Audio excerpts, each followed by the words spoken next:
Internet, it's me. Now, tonight I watched The Call. And actually, first, before I start, there was something I wanted to mention with one of the other movies, Summer of 84, 89, 84, whichever the hell it was. There's a scene in that movie that I forgot about, and then I saw an arcade in this movie, and it made me think of it. And there's a point in that movie where you see the kids, and there's an arcade machine behind them, and it's a Polybius machine. And that's just really cool. I love the whole myth of Polybius. It was a fun little Easter egg. So I just wanted to mention that. Anyway, on to this movie, The Call. Now this is not the Korean film of the same name that came out the same year. This is a different movie with the guy from The Ring in it. No, the guy from Saw in it. And it's about, there's a teenage girl, and then her, I think, ex-boyfriend, and then his best friend, brother, whatever, and then some new kid that just moved to town. And they're all hanging out. They're at like a carnival or something. And then one of the dudes tells the new kid about how the girl's little sister died and was apparently killed by a witch. Witch. It's just some old lady in town that they claim is a witch. And so they all decide to go to that old lady's house and get revenge on her and remind her of how much of a monster she is. And they throw bricks through her windows, and then she shows up and they yell at her and she ends up killing herself. And so then the husband of that woman calls the kids and summons them to the house and says to them, I thought my wife hated you, but maybe not, I don't know. But in her will, she said you each get $100,000. However, you have to go upstairs, you have to call a number that's written there on the phone, and you have to stay on the phone for 1 minute. And then you get the $100,000. And so, reluctantly, they discuss it, and then they're like, yeah, okay, we want the money, we'll do the stupid thing, whatever.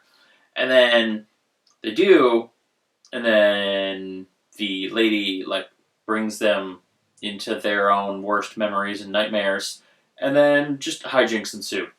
And basically, it's just, it's a ghost story and a revenge story put together, and it's fun. It's fine. I liked it. It wasn't necessarily amazing. I don't think I've seen this exact story played out, but I've seen enough revenge horror movies that I knew where this was going to go. You could tell right away which characters would and wouldn't make it. For example, the new kid, when he gets on the phone, you think back and you're like, when they showed up at the old lady's house, he dropped the brick and didn't throw his. And then when they were all leaving, he lingered for a second and looked at the lady, and you could tell he felt kind of bad or sorry or whatever, he didn't really want to be part of it. So when he's in his little torture-y nightmare memory thing on the phone and then he escapes, it's not a huge surprise. You kind of see that coming.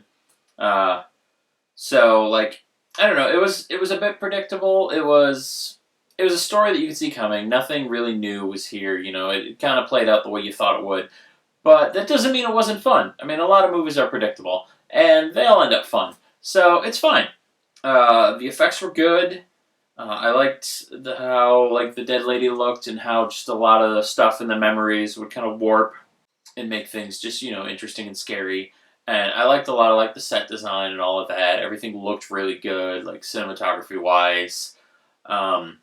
The acting was great. Everyone did a really good job. I mean, it does have the same issue that a lot of movies have, that, you have full-ass adults playing teenagers, and that's just ridiculous. At no point do you see the leads of this movie and think, yeah, they're definitely in their early to mid-teens. No way. I would be amazed if anyone in this movie was under 20. But, again, that's just a thing in movies. That's fine. Suspension of disbelief and all that. You need to let it go a little bit just so you can watch the movie. But overall, I thought it was fun. I enjoyed it. I had a fun time. It was still a really good watch. Like I said, I kind of knew where things were going to go, but that didn't stop me from enjoying watching them get there. And then the ending, there was... Well, I'm going to spoil it, because I spoil everything, and it doesn't really matter. If you're watching this, you already know I'm going to spoil it. I spoiled the movie up to this point, so why not go full hog? But the old man from Saw is there, and he's on the phone with his dead wife, and he's trying to make the girl get on the phone so that she can get haunted and eventually killed. And then New Kid shoots and kills him. So that's the thing that happens. And then they're trying to escape the house, and they get separated. And then New Kid ends up in the room with the phone all by himself again. And then he picks up the phone. I don't know why he would do that, but he does. And then he sees Old Lady, and this time he ends up getting murdered. And like at that point, you kind of understand why. Because before he wasn't really guilty; he didn't do anything. But now he killed the old man. And yes, it was self-defense, but still, horror movie logic, whatever. You've killed someone. Now you're bad, and you deserve it.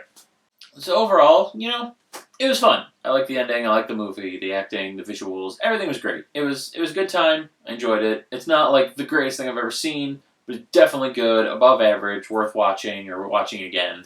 So yeah, I think that's where I'm at. So give it a shot, and I'm gonna stop talking.